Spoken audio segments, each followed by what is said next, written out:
खोपरिङ English academy जो 25 वर्षदेखि अनवरत रूपमा भक्तपुरका जनताको अनि देशको एउटा शैक्षिक उन्नति र प्रगतिमा लम्किरहेको एउटा विद्यालय र आज हामी शैक्षिक गतिविधि सँगसँगै विद्यार्थी भाइ बहिनीहरूलाई सामाजिक सामुदायिक र एक आपसमा आफ्नो भाषा आफ्नो जात आफ्नो परिकारको विषयमा अनुभव आदान प्रदान गर्ने अभिप्रायले आज हामी खाद्यान्न या खाद्य महोत्सव आयोजना गरिरहेका छौँ। आज हामी यो खाद्य महोत्सवलाई पनि प्रमुखतः 2 चरणमा कार्यक्रम बाँडिएका छौँ। यसै विद्यालयको ब्लक बी को आँगनमा एकछिनपछि हामी हजुरहरूलाई पनि लिएर जानेछौँ, जहाँ मोर देन 150 आइटम्स लगभग 150 भन्दा बढी परिकारहरूको प्रदर्शनी गरिएको छ। विद्यार्थी भाइ बहिनीहरूले सदैव खाने खानेकुरा बाहेक अरू खानेकुरा भन्ने बित्तिकै टिफिनमा चाउचाउ, अरू खानेकुरा भन्ने बित्तिकै मोमो चाउमिन पिज्जामा झुमिरहेको यो अवस्थामा हामी आफ्नो जातीय पहिचानका साथ हामी आफ्नो समुदायको मौलिक स्वाद भएका खानेकुराहरू बिर्सँदै गइरहेका छौँ। बाबु नानीहरूलाई पपकर्न भनेपछि हामी हुरुक्क हुन्छौँ। पपकर्न मनपर्छ, मकै मन पर्दैन, आलु मन पर्दैन, तर फिङ्गर चिप्स मनपर्छ होइन भनेपछि आजको दिनमा हामीले सखरखण्ड के हो पिदालु के हो भनेर बाबु नानीहरूलाई त्यो कुनै ऐतिहासिक या कुनै सङ्ग्रहालयबाट लिएर आएर देखाउनु पर्ने अवस्था आएको छ। त आजको हाम्रो यो कार्यक्रमको प्रमुख उद्देश्य भनेकै हामी नेपाल 4 जात 36 वर्ण भने जस्तै विभिन्न जात जाति र भाषाभाषी मिलेर बनिएको एउटा समुदाय छ, देश छ, राष्ट्र छ। काठमाडौँ उपत्यका भित्रै पनि क्षेत्रीय हिसाबमा भन्यो भने काठमाडौँ उपत्यका एकदम सानो छ, तर यो सानो क्षेत्रभित्र पनि हामी जातीय कुरा गर्ने हो भनेदेखि सामुदायिक कुरा गर्ने हो भनेदेखि यहाँ दर्जनौँ समुदाय र दर्जनौँ जात जातिका मानिसहरूको बसोबास गरेको पाइन्छ। र यहाँहरूलाई जानकारी गराउँदछु, हरेक समुदायको हरेक जातको आफ्नो मौलिक परिकार हुने रहेछ, आफ्नो मौलिक परिकारहरू रहेको छ। यसै सन्दर्भमा आज हामीले हाम्रो आँगनमा हाम्रो विद्यालयमा अध्ययन गर्ने विभिन्न समुदायका अभिभावकज्यूहरूलाई विशेष अनुरोध गऱ्यौँ र उहाँहरूको सक्रियतामा यहाँहरूले देख्नुहुन्छ बाहुन क्षेत्रीय समुदायका आफ्नो मौलिक परिकार, ताजपुरिया तथा थारू चौधरी समुदायको आफ्नो परिकार, सुदूरपश्चिम नेपालको कर्णाली कैलाली जुम्ला हुम्लामा पकाइने विशेष परिकार, राई लिम्बू मगर समुदायले पकाइने विशेष परिकार, सँगसँगै जात जातिको मात्र होइन परिकार भनेको विशेष गरी चाड पर्व विशेष पनि हुने रहेछ। हामी नेवारहरूको कम्युनिटीमा मुतुमारी भनेपछि योमरी भनेपछि त्यो हामीले विशेष अवसरमा खान्छौँ। त्यसै गरी हाम्रो नेपालको दक्षिणी भेग हो मधेसी समुदाय भन्नुहोस् अथवा अझ चौधरी यादव थारू समुदायभित्रको एउटा आफ्नो मौलिक पर्व छठ पर्वमा उहाँहरूले पकाइने विशेष परिकारहरू आज हामीले पस्केका छौँ।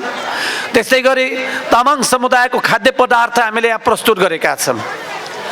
मैले आज पहिलोचोटि यो महोत्सवकै सेरोफेरोमा धेरैवटा नाम पहिलोचोटि सुने। तामाङ समुदायको खाप्से, तामाङ समुदायको यो भोटला, अनि यतातिर हाम्रो के अरे बाहुन क्षेत्रको पनि पुवा चाम्रे भनेपछि यो महोत्सवले केही नभए पनि हामी आफै शिक्षकहरूले पनि धेरै परिकारहरू के हो भन्ने जान्ने र बुझ्ने मौका पाएका छौँ। यतातिर थारू समुदायको के अरे हाम्रो ताजपुरा समुदायको विशेष गरी यो भक्का भयो होइन, हामीले सुनिआएको तर के हो कसो भन्ने जानकारी नपाउँदा खान नपाएका धेरै परिकारहरू आज हामीले यहाँ पस्केका छौँ।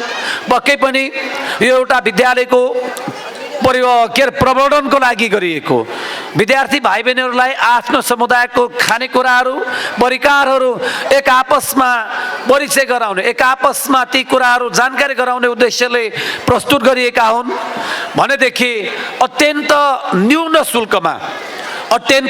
न्यून शुल्कमा त्यो बिक्री पनि गरिन्छ। आज यहाँहरूले आज यी सबै परिकारहरू चाख्न सक्नुहुनेछ, स्वाद लिन सक्नुहुनेछ भनेदेखि नेवारी समुदायका परिकारहरूलाई विशेष प्राथमिकताका साथ आज हामीले प्रस्तुत गरेका छौँ।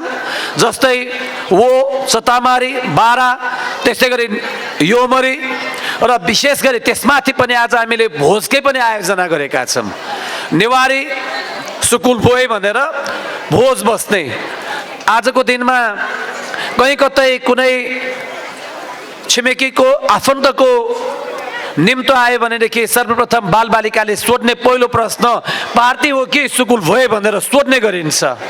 अनि अझ त्यसमाथि पनि सुकुल भोए भनेर बसेर खाने भएमा बाबा नानीहरूको आकर्षण अत्यन्त घट्दो छ।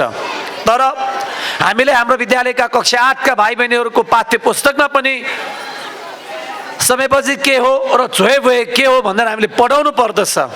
यही क्रममा कक्षा 8का विद्यार्थी भाइ बहिनीहरूले आज यहाँहरूलाई रु 200 रुपियाँमा लगभग 20 थरी परिकार सहित हामी भोज खुवाउँदैछौँ। मात्र रु 200 मा 20 थरी परिकार भन्दा धेरै राखेर आज हामीले नेवारी भोजको एउटा स्वाद लिन सक्छौँ भनेदेखि समयपछि अर्को नेवारी परिकार विशिष्ट किसिमको परिकार हो, जहाँ यहाँहरूले मात्र रु 60 मा 8-9 थरीको परिकार सहित समयपछि रमाउन सक्नुहुन्छ। अर्थात् आजको यो दिन यहाँहरूले आफ्नो मौलिक खाद्य पदार्थ बाहेक, आफ्नो समुदायको बाहेक अरू समुदायको पनि खानेकुराहरू स्वाद लिन सक्छौँ। यो अवसरको लागि सम्पूर्णमा हार्दिक शुभकामना व्यक्त गर्दछु। र आजको यो कार्यक्रम पक्कै पनि मेरा आदरणीय अभिभावकहरूको सहभागिता बिना अपुरो छ, अधुरो छ। उदाहरणको लागि यहाँ तपाईँहरू देख्न सक्नुहुन्छ हाम्रा अभिभावकज्यूहरू जो ताजपुरिया थारू समुदायबाट हुनुहुन्छ, उहाँहरू आफ्नो मौलिक पोसाकमा बसिरहनु भएको छ। यतातिर तामाङ समुदायमा हेर्नुहोस्, उहाँहरू पनि आफ्नै पोसाकमा हुनुहुन्छ। र आजको यो कार्यक्रमको लागि हामीसँग 70 वर्षभन्दा माथिको एकजना अभिभावक हजुरआमा हुनुहुन्छ। उहाँले सुदूरपश्चिमको विशेष परिकार भनेर चिनी रोटी, फिनी रोटी पकाइरहनु भएको छ।